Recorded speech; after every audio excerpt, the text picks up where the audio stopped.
எல்லாரும் என்னை ஏத்துப்பாங்களா? யார் ஏத்துக்கிட்டாலும் ஏத்துக்கலனாலும் நீங்க இந்த வீட்ல தான் இருக்க போறீங்க. இது நானும் அர்ஜுனும் சேர்ந்து எடுத்த முடிவு. அம்மா, நம்ம உள்ள போலாமா? அப்பா வந்துட்டோம்.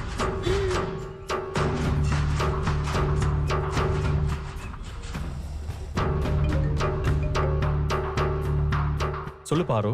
அர்ஜுன், எங்க இருக்க? நான் வீட்டுக்கு தான் வந்துட்டு இருக்கேன். நான் காவ்யாவை கூட்டிட்டு வந்துட்டேன். உனக்காக தான் வெயிட் பண்ணிட்டு இருக்கேன். கொஞ்சம் சீக்கிரம் வரியா? நீ உள்ள போலேல. போல அர்ஜுன், வாசல்லையே தான் வெயிட் பண்ணிட்டு இருக்கோம். ஓகே, நான் வந்ததுக்கு அப்புறம் உள்ள போலாம். நீங்க மட்டும் போனா பிரச்சனை வேற மாதிரி ஆயிடும். நான் வந்துடுறேன். சரி அர்ஜுன், சீக்கிரம் வா. ஓகே பாரு. அம்மா, அப்பா என்னமா சொன்னாங்க? அப்பா வந்ததும் நம்ம எல்லாரும் சேர்ந்து உள்ள போலான்னு சொன்னாரு.